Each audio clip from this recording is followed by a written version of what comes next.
Vaison-la-Romaine est une commune française, située dans le département de Vaucluse, en région Provence-Alpes-Côte d'Azur. Ses habitants sont appelés les Vaisonnais. Elle est connue pour ses vestiges romains, particulièrement riches, dont un pont à arche unique, ainsi que pour sa cité médiévale, et sa cathédrale. Ce qui caractérise particulièrement Vaison, c'est la possibilité de voir dans un même mouvement, les villes antiques, médiévales et modernes, comme si on pouvait embrasser 2000 ans d'histoire, d'un seul coup d'œil, quitte à oublier les discontinuités, qui n'ont pas manqué de troubler, le passé vaisonnais. Avec 4 théâtres, de nombreux lieux d'exposition, et galeries, Vaison-la-Romaine est également, une importante ville d'art. Elle accueille notamment Vaison Danse, un festival de danse de renommée internationale, et s'est vu décerner le label de cité chorale européenne. Nombreux sont les écrivains, peintres, et autres acteurs, résidant à Vaison-la-Romaine, et dans les villages alentours. Le nom de la localité est attesté sous les formes Vasio Vocontiorum, par le géographe romain Pomponius Mela, au 1er siècle, vers 43 après Jésus-Christ. Les Voconces sont un peuple gaulois, dont Vasio est la capitale, Pago Vasionense, en 815, Vaison, en 1081, Vaison, dès 1169. Ce toponyme a évolué en Vaison en provençal, selon la norme classique, ou Vaison, selon la norme mistralienne. Il trouve son origine dans le pré-celtique va-source, auquel a été adjoint le suffixe io à l'origine de la ville, une source sacrée, dédiée à la divinité Vasio, dont le nom évoque un endroit humide, une source.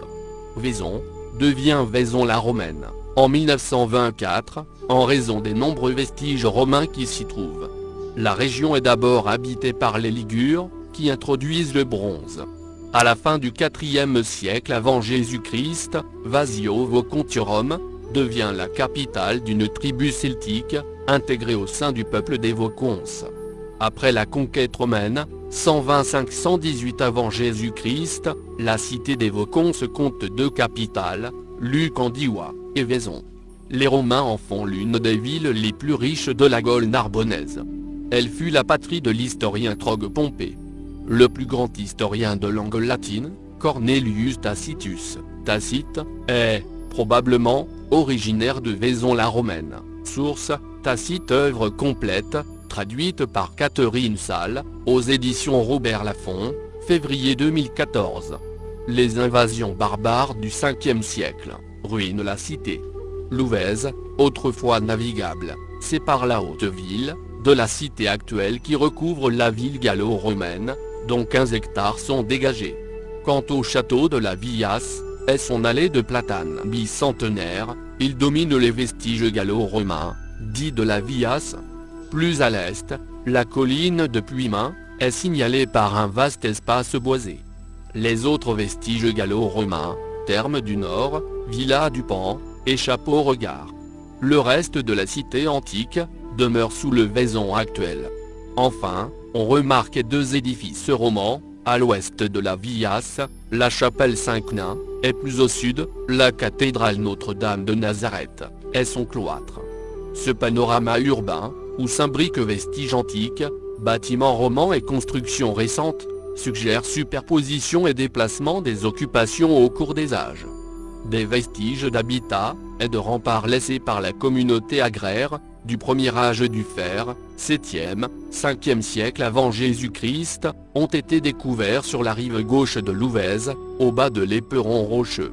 C'est sur cette hauteur, marquant le paysage, actuellement occupé par la haute ville, que se sont abritées les populations ligures, puis celto-ligures à partir de l'invasion des Voconces. Au IVe siècle avant Jésus-Christ, Vaison s'appelle alors Vasio Vocontiorum, c'est-à-dire Vaison des Voconces. Dès avant la conquête romaine, la cité est la capitale de ce peuple d'origine celtique qui occupait un territoire limité par la Durance au sud, l'Isère au nord, le couloir rhodanien à l'ouest, la Durance et les Préalpes à l'est. Vaison-la-Romaine, le théâtre antique. Avec la conquête romaine, Vasio devient cité fédérée, et non une colonie.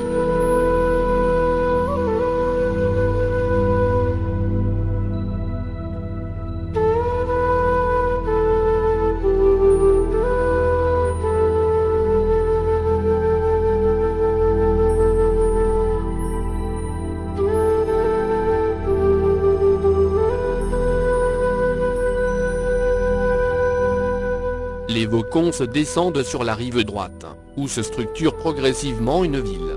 L'urbanisme commence à partir de noyaux agricoles, qui se métamorphosent en habitations de ville, lors de la création des voies de circulation, et l'édification des grands monuments publics, dans la seconde moitié du 1er siècle, théâtre, ponts, aqueducs, thermes. La paix romaine est propice à l'extension de la cité, qui connaît sa splendeur au IIe siècle. Elle couvre alors 70 à 75 hectares. Elle est l'une des villes les plus riches de la Narbonnaise. Après la chute de l'Empire romain, Vaison devint un centre religieux relativement important. Un évêché y existe dès le IVe siècle, où se réunirent deux conciles, en 442 et 529. Au temps troublé du Moyen Âge, les habitants émigrent sur le rocher escarpé, de la rive gauche de la rivière Louvèze, à l'abri des remparts, et du château fort.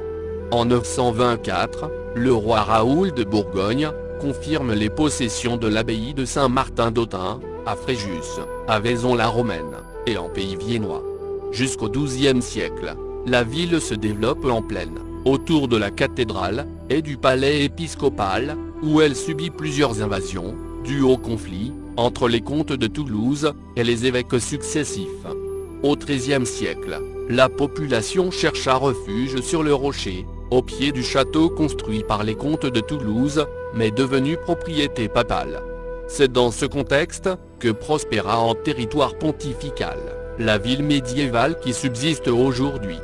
Dans la cathédrale de la ville haute, en 1645, fut fondée une dévote confrérie, sous le titre de Monseigneur Vincent. Pour en faire partie, il était exigé d'être bon catholique, et croyant. La confrérie avait à sa tête un prieur, choisi parmi les membres du clergé, et un bel qui ne pouvait refuser sa charge et se devait, pendant l'année de sa charge, de faire respecter et observer les statuts et en particulier de prier Dieu pour l'augmentation de la foi catholique. On sait aussi que la fonction de prieur fut assumée, en 1686, par le capistole, doyen du chapitre de la cathédrale, en 1696, par l'archidiacre et, en 1709, par le sacristain. Comme les confrères n'avaient pas de chapelle spécialement dédiée à leur saint patron, ils avaient élu domicile dans celle de l'ange gardien. Leur objectif, comme il est inscrit en exergue sur une page de garde de leur livre de comptes, se résumait en cette maxime: si nous voulons être de véritables confrères de Saint Vincent, il faut que nous imitions sa vie. Au XVIIIe siècle, la plus grande partie de la population redescendit dans la plaine. Le 12 août 1793, fut créé le département de Vaucluse, constitué des districts d'Avignon, et de Carpentras, mais aussi de ceux d'Apt, et d'Orange, qui appartenaient aux Bouches-du-Rhône, ainsi que du canton de Sceaux, qui appartenait aux Basses-Alpes. Le XXe siècle, voit une véritable renaissance vaisonnaise s'opérer, et la petite cité reconquérir patiemment son statut de ville, avec une économie basée à la fois sur la viticulture et le tourisme. Cela se traduit dès l'entre-deux-guerres, il n'est qu'à regarder les multiples traces laissées dans l'urbanisme vaisonnais, par l'architecture des années 1930, au sein même de la ville moderne, avec ses ferronneries caractéristiques, ses balcons modernes style, et les couleurs vertes, ou roses, de quelques immeubles. Le 9 juin 1944, une première libération de Vaison-la-Romaine a lieu. Le maquis Vasio, renforcé des FFI du maquis Ventoux, investit la ville. La réaction allemande est très rapide, 2500 hommes de la Wehrmacht attaquent la ville dès le lendemain. Les combats font 60 morts dans les rangs allemands, et 17, chez les résistants.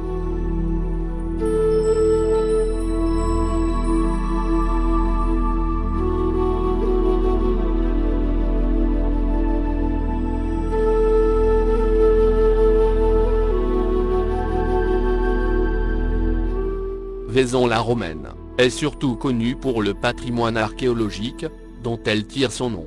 Cependant, il ne faut pas réduire sa richesse historique à ce qui était enfoui: le pont romain, la ville médiévale sur la rive gauche de l'Ouvèze, la cathédrale Notre-Dame de Nazareth, et son cloître attirent eux aussi beaucoup de visiteurs. La ville possède un office du tourisme, ainsi que de multiples possibilités d'accueil, hôtels, campings, gîtes, chambres d'hôtes, villages de vacances, et des aires de camping-car. Vaison-la-Romaine est sur la route des princes d'Orange. Cet itinéraire était emprunté par les princes d'Orange, dynastie qui régna sur Orange de 1115 à 1702, pour rejoindre leur baronnie d'Orpierre.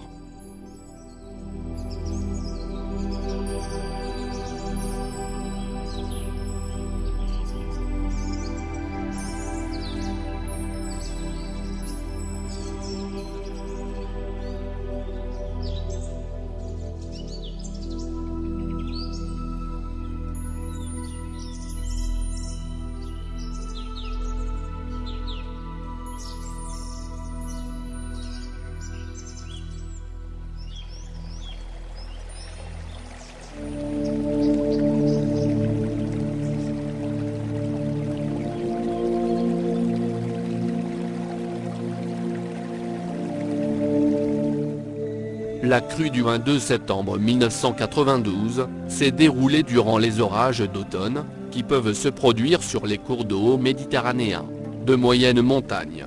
Cet événement météorologique important, désigné sous le terme d'épisode méditerranéen, semble avoir été amplifié par les modes d'occupation du sol, et de gestion des lits des cours d'eau.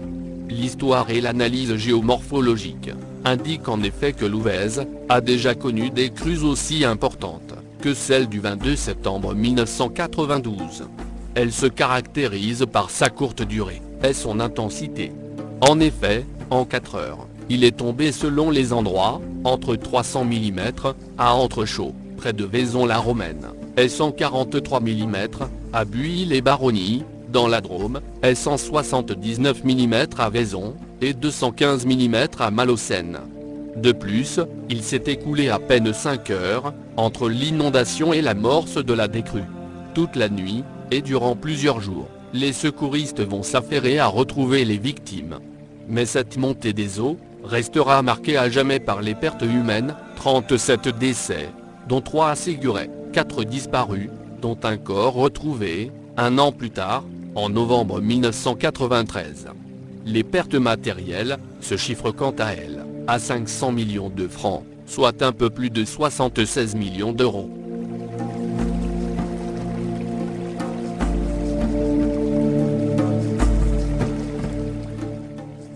Comme d'habitude, ce texte est interprété par Mathieu, ma petite voix de synthèse préférée, utilisée avec Text Speaker 3. Mes sources proviennent notamment de Wikipedia.com.